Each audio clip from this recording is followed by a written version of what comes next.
If it weren't for hypnosis, the murder of Hilda Amelia Roach might never have been identified.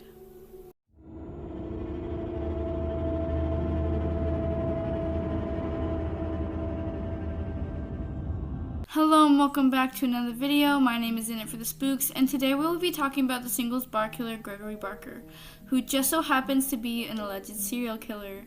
Yay! Also, I apologize if you hear anything in the background. It is raining and it's pounding really hard on my window. On the morning of April 2nd, 1982, a woman's nude body was found in a wooded area behind John F. Patty Elementary School in Montclair, Virginia.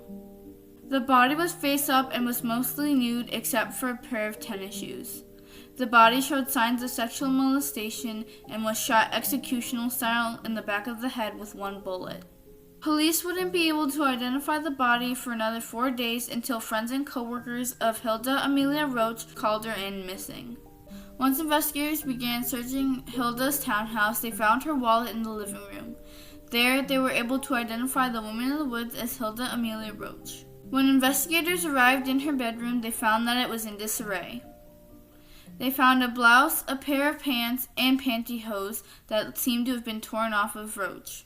Police also found evidence that Hilda was essayed.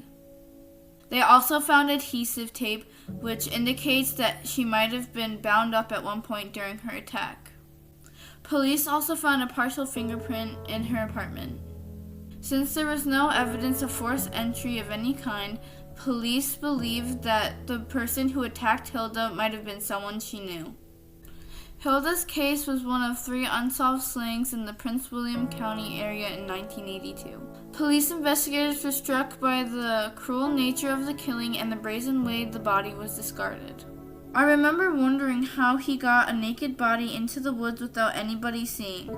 It was very close to several homes over there. It was very unusual in that sense, said James K. Sullivan, the commander of the Prince William County Police Criminal Investigation Division. It took investigators more than 3 months to identify a suspect. When detectives interviewed Hilda's friends, they learned of a mysterious man that she met at a bar 1 week prior to her death.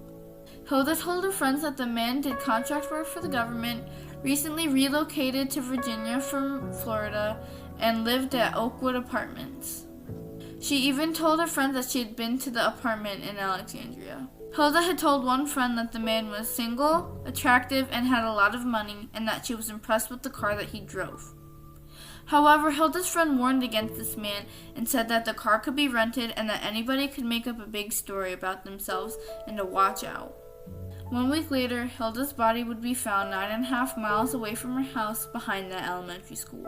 With the 1,400-unit apartment building being detectives' only lead, they searched through files of lease agreements dating back 3 years. They looked for past or present residents that fit the description of the man. Detectives went through approximately 25,000 to 30,000 files of lease agreements and narrowed their list down to 32 possible names. Detective Donald Cahill was confident that they were closing in since all they needed was one piece of evidence to tie someone from that list to Hilda.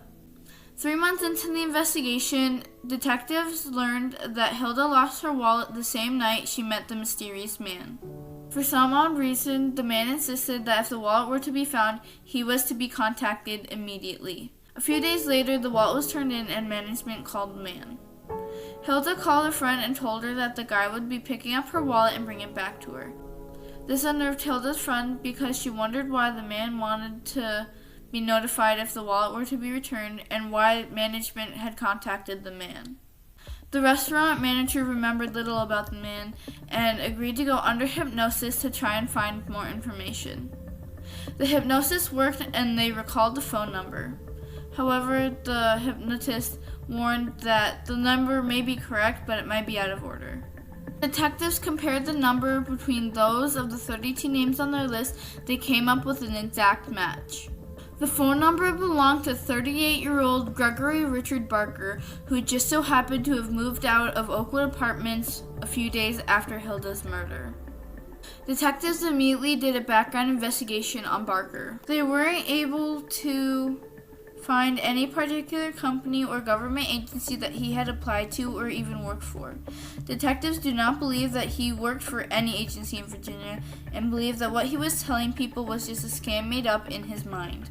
The partial fingerprints that were found in Hilda's house matched Barker's. Barker received a Purple Heart, which is a United States military decoration awarded in the name of the President to those wounded or killed while serving on or after April 5, 1917, with the U.S. military, after he was wounded in Vietnam, where he served 2 tours, the second time as an Army intelligence officer.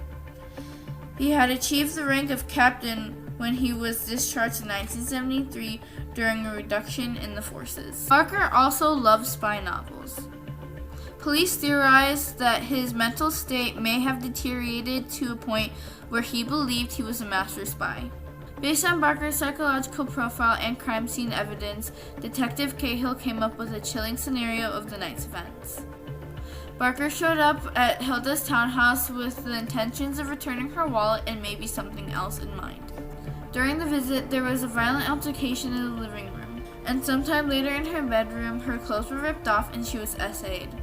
Barker then took Hilda, naked and against her will, out of the house and into the trunk of his car. A shoe print would later be found there. He drove her down to the school that was 9.5 miles away, where he marched her down 150 feet into the wooded area, where he then shot her with 1 bullet, executioner style.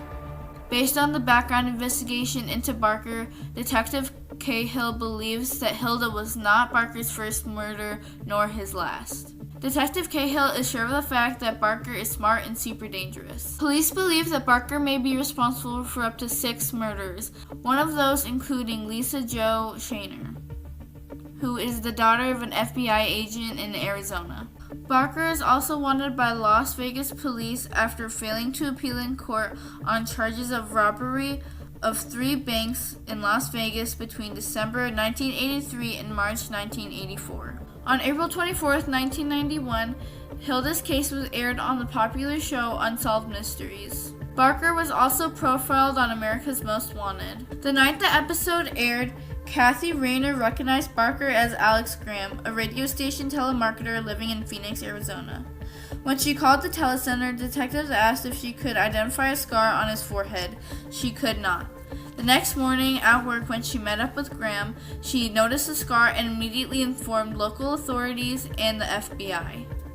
On March 25, 1991, at 12:03 p.m., Barker was arrested at his workplace without incident. After his arrest, Barker allegedly claimed that he was a government agent and that his arrest was part of a military cover-up. Barker claimed that everything he did was part of covert government operations. In December 1991, he was convicted on 3 counts of armed robbery and sentenced to 20 years in prison. In May 1992, Gregory was convicted of the abduction and murder of Hilda Amelia Roach of Lake Ridge. He agreed to a 110-year sentence, suspended 50 years, which means he would be in jail for 60 years. He got a 60-year sentence. It's unknown if Barker is still suspected in other murders, but Lisa's case is no longer believed to be connected to Barker, since her killer was identified as William Floyd Zemastill, who was convicted of her murder in 2011. On February 18, 2003, he was released from federal prison and was then transferred to Virginia to begin his sentence there. Now moving on to how I caught wind of this case. At second_chancer is a user on TikTok whose name is Jesse Crossan. On December 15, 2021, this user uploaded a video onto TikTok that was titled Living with a Serial Killer, which was first out of a 3-part series. In prison, I lived with a serial killer for 6 months before I ever knew he was a serial killer. So back in 2004, I was at Nottoway Correctional Center, and I'd gotten a job in the woodshop. So they were moving me to the woodshop workers pod.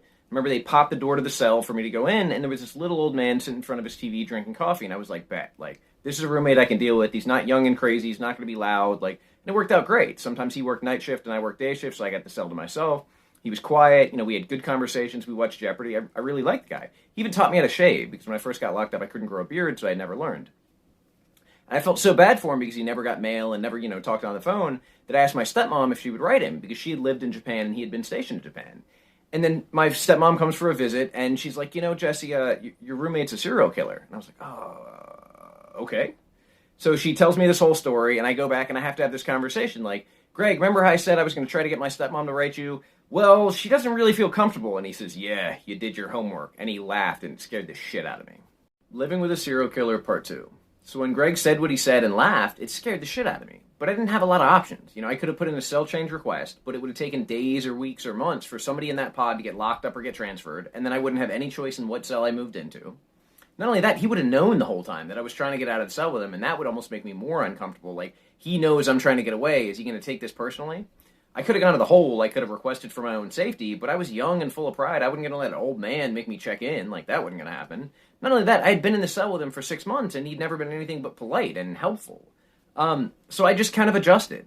But it made me really uncomfortable. Like, when he would look and smile at things on TV, I started wondering, like, is that a normal smile or is that like a predator smile?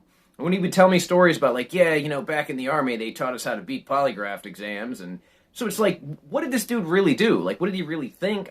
It just completely blew my mind. And it was one of those crazy stories. And eventually he got transferred to the medical unit because he was old and infirm, and I never saw him again. Living with a Serial Killer, Part 3. Now, I just found out today that my mom still has a copy of Greg's military record. Before I found out Greg was a serial killer, I was trying to get him help because he was suffering from an inguinal hernia, which meant some of his intestines were sticking out the stomach wall, and if it strangulated, he would have died. And medical wasn't giving him a hernia belt, wouldn't give him surgery, wouldn't give him any kind of treatment. So I had my mom calling up and raising hell, and eventually she just sent a belt that they gave to him, which is against policy, but they weren't following policy anyways. So I had forgotten that they had this whole exchange. He had sent his medical records, he had sent his service records, he had sent all these things, and they had actually sent letters back and forth. So she said she still has letters from Greg the serial killer. So not only was I in the cell with him, my mom actually corresponded with him. Conversations with Greg the serial killer. So I did not like talking to him about the things that he had done or had been accused of doing, because he would get this kind of faraway look in his eyes, and he would smile, this creepy Joker smile, and it just made me incredibly uncomfortable. But he taught me some other things. I mean, he improved my vocabulary tremendously. He would give me homework. He would correct the things that I was saying because I was an ignorant kid. I remember he could recite the names of everybody he had lost in Vietnam, and it was this really long list, and he would do it at least once a week. It was like a kind of a religious thing for him. Remember, he taught me about leadership. He never raised his voice and he never cursed because he said he always wanted to have a trump card. So if he and his guys were out on patrol and he needed them to know it was serious, he would raise his voice or he would cuss. That's something that I really live by. I think that there's a really valuable lesson there. And it was just generally the kind of experience and the ideas, but it was also, shrouded in deception because there were obviously a lot of lies that he told me or a lot of incomplete truths. So I don't really know what to make of him. It was just a complex, confusing guy. Gregory Barker has since passed away while being incarcerated. Now, I couldn't find too much information online about Hilda Roach and Gregory Barker, so you're just gonna have to work with me here. I did do a lot of research though, and I'm really proud of it. Yeah. Alright guys, that was the case of the singles bar killer Gregory Barker. Please leave a comment down below to let me know what you think. Please leave a like, and don't forget to subscribe if you enjoyed today's video. My name is In It For The Spooks, and please remember to stay spooky. Bye.